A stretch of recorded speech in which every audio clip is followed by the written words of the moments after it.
students. This is Geography class 10th chapter 6 Manufacturing Industries. Today we are going to have our 5th class on this chapter. अब तक हमने समझा कि जिस तरह से एग्रीकल्चर शब्द लैटिन भाषा से लिया गया है जिसका अर्थ है cultivation of field, cultivation of soil, ऐसे ही इंडस्ट्री शब्द भी लैटिन भाषा के इंडस्ट्रिया से लिया गया है जिसका अर्थ है हार्ड वर्क। और जो इंडस्ट्री है वो द्वितीय क्षेत्र की एक्टिविटी है जिसमें हम कच्चे माल को तैयार माल में परिवर्तित करते हैं, उसका फॉर्म चेंज करते हैं, उसकी वैल्यू डेवलप होती है और वो और ज़्यादा उपयोगी मूल्यवान बन जाता है। उदाहरण के लिए अगर cotton textile industry agro based industry है, उसको कच्चा माल एग्रीकल्चर से मिलता है, तो जो जूट इंडस्ट्री है वो भी एक एग्रो बेस्ड इंडस्ट्री है जिसे कच्चा माल एग्रीकल्चर से मिलता है। इसके अलावा हमें ये भी पता है कि एग्रीकल्चर और इंडस्ट्री दोनों साथ साथ डेवलप होती हैं और अर्बनाइजेशन और इंडस्ट्रियलाइजेशन वो भी साथ साथ आगे बढ़ते हैं।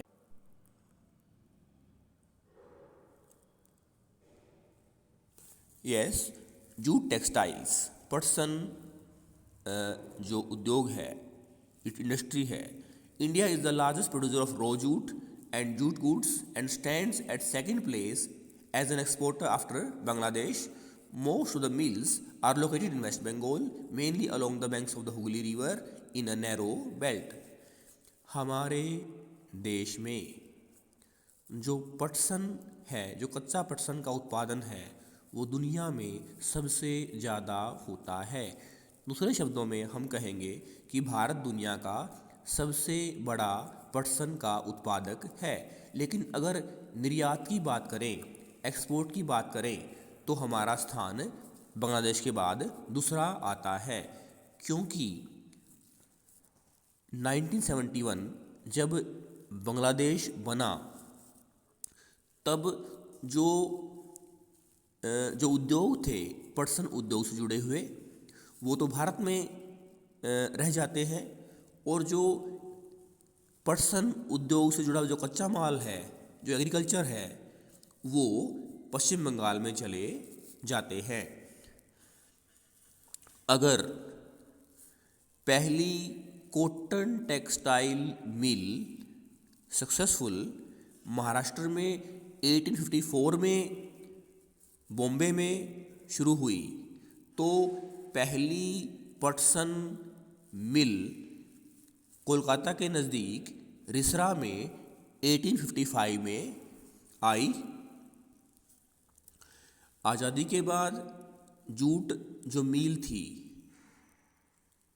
वो भारत में रही, लेकिन 1971 के बाद बांग्लादेश के बनने के बाद जो 3/4 पटसन उत्पादन करने वाला क्षेत्र था वो बांग्लादेश में चला गया। इस तरह से हम कह सकते हैं कि हो सकता है भारत पटसन के उत्पादन में, पटसन से जुड़ी हुई वस्तुओं के उत्पादन में अग्रणी है, लेकिन निर्यातक देश में हम दूसरे स्थान पर, बांग्लादेश के बाद दूसरे स्थान पर आते हैं। Factors responsible for their location in the Hooghly basin are proximity of the jute producing areas, inexpensive water transport supported by a good network of railways, roadways and waterways to facilitate movement of raw materials to the mills, abundant water for processing raw jute, cheap labor from West Bengal and adjoining states of Bihar, Odisha and Uttar Pradesh. Kolkata is a large urban center, provides banking, insurance and port facilities for export of jute goods. कोई भी उद्योग हो, चाहे jute textile हो, cotton textile हो, उसके लिए, उसकी स्थापना के लिए जो उत्तरदायी कारक हैं, रिस्पॉन्सिबल फैक्टर हैं, वो तो लगभग कॉमन ही होते हैं। तो अगर हम यहाँ पर जूट टेक्सटाइल की इंडस्ट्री की बात करें तो क्या कारण है कि पटसन उद्योग जो वेस्ट बंगाल है, जो हमारे देश का पहले 4 राज्यों में सबसे अधिक जनसंख्या घनत्व वाला प्रदेश है, उसके आसपास है, यानी जूट उद्योग वेस्ट बंगाल में है। क्या कारण है? क्योंकि वहाँ पर हुगली नदी से पानी मिल जाता है और वहाँ पर जो रो जूट है वो अवेलेबल है, और यातायात के साधन जल, थल मार्ग और सड़क मार्ग से वहाँ पर कच्चे माल को उद्योग तक पहुँचाना सस्ता पड़ता है। प्रचुर मात्रा में पानी अवेलेबल है, और बिहार, पश्चिम बंगाल में जनसंख्या घनत्व अधिक होने की वजह से मजदूर सस्ते मिल जाते हैं। इसके अलावा उड़ीसा से, उत्तर प्रदेश से भी जो मजदूर आ जाते हैं। उत्तर प्रदेश वर्तमान में सबसे ज़्यादा जनसंख्या वाला प्रदेश है। इसके अलावा जो कोलकाता है, जो हमारे देश के 4 बड़े महानगरों में आता है, वो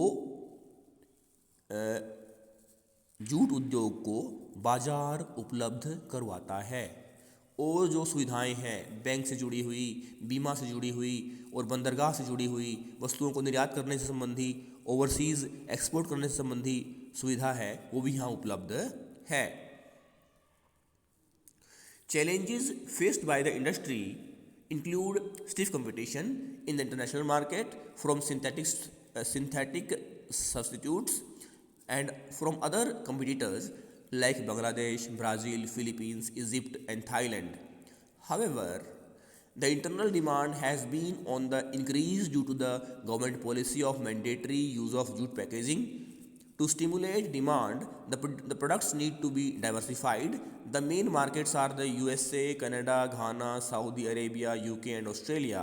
The growing global concern for environment-friendly biodegradable materials has once again opened the opportunity for jute products.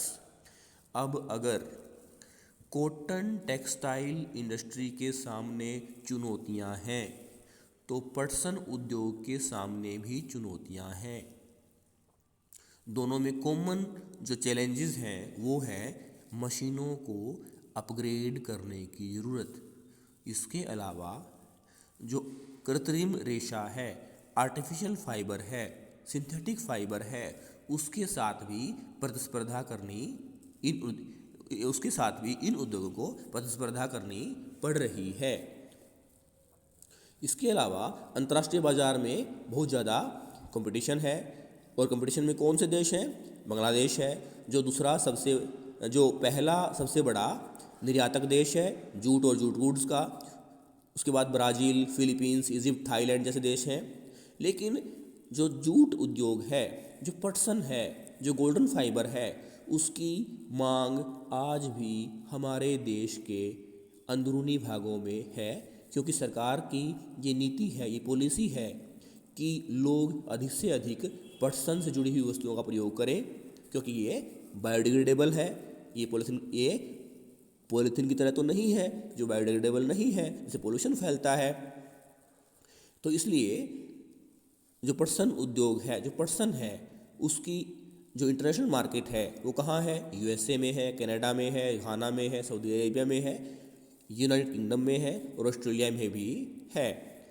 इस तरह से हम अंत में यही कहेंगे कि हो सकता है कॉटन टेक्सटाइल इंडस्ट्री की तरह से पटसन उद्योग को भी सिंथेटिक फाइबर से कम्पीट करना पड़ रहा है। हम ये भी कह सकते हैं कि गवर्नमेंट पॉलिसी की वजह से जो पटसन है वो इन्वायरमेंट फ्रेंडली है, इको फ्रेंडली है, बायोडिग्रेडेबल है, और सरकार इसे प्रमोट कर रही है और इसको हम उपयोग कर सकते हैं। अब हम बात करेंगे sugar industry. India stands second as the world producer of sugar, but occupies the first place in the production of gur and khansari. The raw material used in this industry is bulky, and the haulage in haulage and sucrose content reduces. The mills are located in Uttar Pradesh, Bihar, Maharashtra, Karnataka, Tamil Nadu, Andhra Pradesh, Gujarat, Punjab, Haryana, and Madhya Pradesh. 60% mills are in Uttar Pradesh and Bihar. This industry is seasonal in nature, so it is ideally suited to the cooperative sector. Can you explain why this is so? Sugar industry, चीनी उद्योग एक agro base industry है जिसे कच्चा माल agriculture से मिलता है, sugar cane से मिलता है। हमारा देश चीनी के उत्पादन में दूसरा सबसे बड़ा उत्पादक देश है, लेकिन अगर हम गुड़ और खांडसारी के उत्पादन की बात करें तो इसमें हमारा देश सबसे आगे है। जो कच्चा माल है यानी शुगर केन जो है शुगर इंडस्ट्री के लिए, उसमें हमारे यहाँ जो स्वीटनेस है, जो शर्करे की मात्रा है वो ज़्यादा है, क्वालिटी शुगर केन है। और जो शुगर इंडस्ट्री है वो अधिकतर उत्तर प्रदेश, बिहार, महाराष्ट्र, कर्नाटक, तमिलनाडु, आंध्र प्रदेश, गुजरात, पंजाब, हरियाणा, मध्य प्रदेश में है। और इनमें भी सबसे ज़्यादा शुगर इंडस्ट्री बिहार और उत्तर प्रदेश में है। बिहार सबसे ज़्यादा जनसंख्या वाला देश और उत्तर प्रदेश वर्तमान में सबसे ज़्यादा जनसंख्या वाला प्रदेश, और बिहार ऐसे पहले 4 राज्यों में आता है जहां का पॉपुलेशन डेंसिटी पर स्क्वायर किलोमीटर सबसे ज़्यादा है, 4 राज्यों में आता है। इसके अलावा जो शुगर इंडस्ट्री है वो एक सीजनल इंडस्ट्री है। In recent years, there is a tendency for the mills to shift and concentrate in the southern and western states, especially in Maharashtra. This is because the cane produced here has a higher sucrose content. The cooler climate also ensures a longer crushing season. Moreover, the cooperatives are more successful in these states. हाल फिलहाल ही हम बात करें तो हम पाएंगे जो sugar mill है वो नॉर्थ इंडिया से शिफ्ट होकर साउथ और वेस्ट इंडिया की ओर जा रही है, विशेषकर महाराष्ट्र में। क्या कारण है? कारण है कि उन प्रदेशों में जो गन्ना उत्पादन होता है उसमें जो चीनी की मात्रा है ज़्यादा होती है, और वहाँ का जो जलवायु है वो भी गन्ने के उत्पादन के लिए, गन्ना उद्योग शुगर इंडस्ट्री के लिए अनुकूल है, क्योंकि वहाँ का मौसम मॉडरेट रहता है, न ज़्यादा गर्मी न ज़्यादा सर्दी। तो इसलिए भी, और वहाँ का जो कोऑपरेटिव इंडस्ट्री है, जो कोऑपरेटिव सेक्टर है वो भी ज़्यादा सफल है। Major challenges include the seasonal nature of the industry, old and inefficient methods of production, transport delay in reaching cane to factories, and need to maximize the use of baggage। तो अगर cotton textile industry और jute industry के सामने चुनौतियां हैं तो sugar industry के सामने भी चुनौतियां हैं, क्योंकि चुनौतियों में एक चुनौती तो ये है कि शुगर इंडस्ट्री एक सीजनल इंडस्ट्री है। ये ऐसा नहीं है कि पूरा साल वो उत्पादन करती रहेगी, सीजनल है।